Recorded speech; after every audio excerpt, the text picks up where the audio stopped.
All right. So Halloween is next week, the spookiest time of the year. Yeah. So we figured we could talk about the best spooky game of 2017. Let us discuss amongst ourselves. I think it is Resident Evil 7. Yep, hands down. Nice having you guys. Me See you too. soon. All right, bye. Yeah, that's but I probably- really love Friday the 13th too. Yeah, you're the only one of us who's played a bunch of that, right? We played some Friday. We did. 13. Yeah. I don't know why I stopped in the middle of Some that. Friday. That's not how you pronounce a colon. We're good buds, so that's what I call it colloquially. Yeah, Friday and I hang out regularly. Me and Fry, we hanging out. We cool. I liked how silly that game was. I know there's a lot of problems with like it not getting patched or whatever, and having like a bunch of problems with like DLC or you know like Yeah, and cosmetic stuff. server issues, but I love Friday the 13th. I like that it's fundamentally janky, just like the Friday the 13th movies are. Like it felt almost kind of true to form that like it would have these like goofy animations and things were just kind of The game wacky. feels like it takes place in a low budget horror movie set, which I did. I mean, it absolutely looks like Camp Crystal Lake. Yeah. And, you know, the thing that I love about it is the idea that you as a survivor are just basically screwed. And so anytime that you win against Jason, it's just so satisfying. Like, if you haven't played this game, it's basically like you have to survive generally by escaping or going through this elaborate series of item pickups that will actually let you kill Jason, but it's super unlikely. And like there's one thing you can do to make a character spawn who Jason can't see on his map when he like sinks to try and find. He can teleport. That's the Because thing someone too. stole his contacts, like John Wick. Yeah, that's exactly why. And you have to try and find walkie-talkies in this campsite to talk to other campers to be like, hey, I found the car keys. Do you know where the fuel is? And then someone else has to be like, we're going to the red car at this location to try and get out. And then you have to try and escape or call the cops. And it's just like, it's very difficult and requires a ton of teamwork. And being Jason is super fun, but playing with a group of friends, I think is the most fun. Yeah, I was going to say, I think there's like a role play element to it that yeah. really works in its favor. And when you play with like quiet people or you play with people who aren't really into You have to be able to talk like, to each other. Yeah, like you have to be scared teens screaming at each other. Yeah. Like that's what makes it really fun. Well, it's very faithful adaptation in that everyone loses. Like it's kind of unbalanced, but that's the point, you know? Like Oh, absolutely. It feels like Yeah. a horror movie. Like it really does. Like one Until person Dawn gets levels away of a with it. horror movie. Yeah, I love that. And the one time that I like was the only person to get away was because Jason was holding someone up in front of the car that I was driving and like about to choke them. And I was like, okay, well, I'll just try and drive around it. And I guess Right. that I hit them. They died. So it was like I just ran over someone by the fact of him holding it in front of me, and his logic was like, if I hold this in front of you, you won't drive through. And I was like, not doing it, and then just drove out of the park. And he was like, well, I'm sorry, but I won. I love it.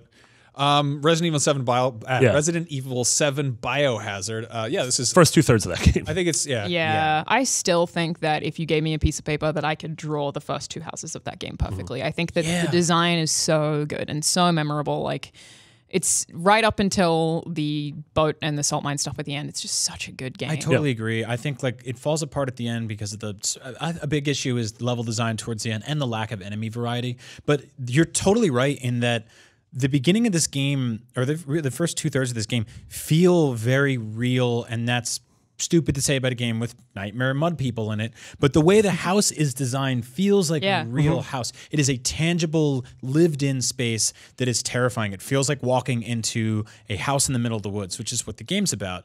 I think in terms of the PSVR integration, it's hands down one of the most incredible video game experiences I've ever had, and I couldn't even stay in there long because I was a huge wimpy baby boy. Can't do that. It's also like some of the boss fights in it are just like already feel iconic. Like the one in the garage is just awesome. And I wish it's there a was great just a game. version of this that wasn't too scary for me.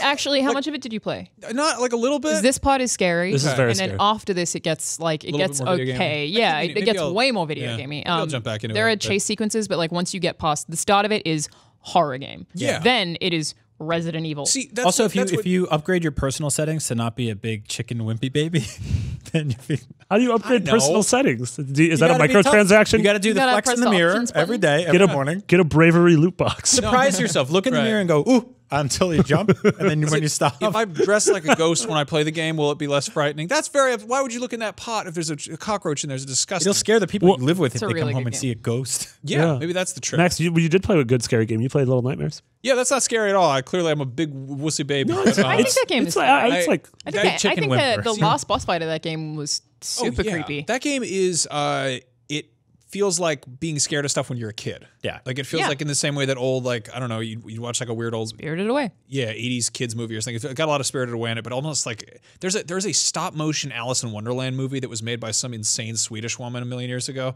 and it's horrifying. It's really, really awful, and it's on YouTube. You should go check it out. But it's that same kind of like, I don't quite know what I'm looking at, and this is unsettling because of it. Little Nightmares is disgusting. Oh yeah. Like in a way that's just like a lot of the things you come across are repulsive, and the things that you do in that game are disgusting. And it's like, I think that makes it a horror game. I also love that it's not, I think it's T-rated. Like I they don't actually, as opposed to something like Inside or Limbo, which you're like, oh, here's the little boy. Oh, he got his head cut off, and we showed the guts. Yeah, it's not that gory. It was like, that was jarring the first few times. Then after a certain point, like it's like, okay, well, you killed a child. That's awful. But in Little Nightmares, it's so, you just kind of get yanked, right? You'll like get, they just like, pick you up. yeah, you'll get like eaten by these people, but they just look like big cookie men. Like And I don't think they show you being eaten. They just look like Mayor McCheese or something. Like they just come up and they're like, Oh, really? I want this just to be McDonald's Playland. They are really gross. yeah, they're very, very creepy. We also had Outlast 2 earlier this year, and I played about half of that. And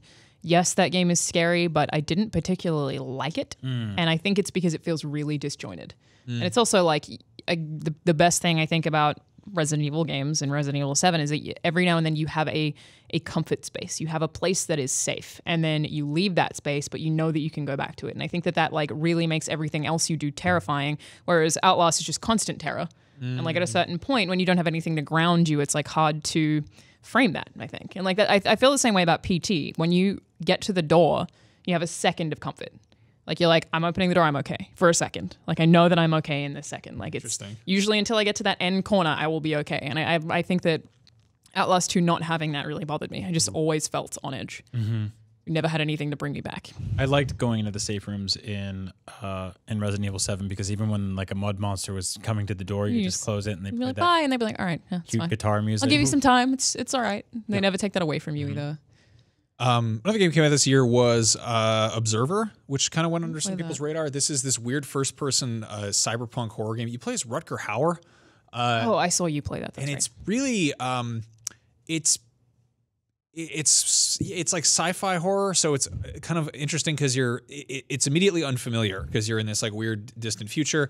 The attention to detail in terms of like technology and just the aesthetic is so good, like so on point. And then it turns into like this kind of like, I don't know, like it's like horror stuff. And I'm like, I almost wish it wasn't horror because it's like, but you already got this cool world I want to explore. And then there's all this scary things happening. Basically, the whole premise is like, what if people could hack into your brain? And it's... you know what? I think I did a Let's Play of this once. Yeah, I think I did a How Scariest. It's definitely creepy. Yeah, and it just gets all over the place. So that's worth checking out. I didn't finish it because, again, I'm a big baby. Did we skip over Evil Within 2? Yeah. Okay. We talked about it the last couple of weeks. I haven't got to play enough of it yet. Like I really like what I've played so far, and I have every intention of finishing that game next week. I've played quite a lot of it, and I like it so much more than the first one, which I think I've spoken about on the show before. I didn't like that much because I didn't like the level design, and I feel like this is a lot more easy to map out. And it's smarter story as well. I think it's just like kind of less nonsensical. Like it makes slightly more sense, and the characters are kind of more relatable. Like I think it's just more grounded in general, and I'm very, very intrigued by everything that's happening. And we have a Let's Play of that on our YouTube channel. We do, yeah. That is on youtube.com/. I had an interesting thing happen with this game where I got like 5 or 6 hours in, and then I got South Park, and then I went in just a completely different direction. Well, with I've my been video playing game. the two of those at the same time, That's and it weird. is such a good mix. Like because like the complete opposite of each other in almost totally. every way, and like In I love almost that every about way. it. They're so good to play hand in hand. Yep. I like that. It's like Good palate cleansers of each other. It's like jumping between the pool and the hot tub. You kind of like you get a good balance going. It works really well. Now, finally, Hellblade was. It's not quite a horror game exactly. It has but some there's psychological horror elements to some it. spookiness. It's still one of my favorite games of this year. So I haven't played that. I put that on the list because it came up as like best horror games of this year when I was like searching for all the ones that came out this year. Yeah, I mean, I did not know it deals with some like legitimately scary topics, and the game is so gorgeous and puts you in these. I mean, you're going through like the Norse underworld, and so you're experiencing all these terrifying, surreal, magical realism things. And going through this game, like you have the whole whole thing is your character is schizophrenic and she has these voices in her head, and playing it with surround sound, like the sound design in this game is so incredible, and the way the voices in your head are second guessing your actions and sort of mocking you about your past. I knew it had a mental health thing. I didn't know it was schizophrenia. Yeah. That'll be really interesting. Yeah.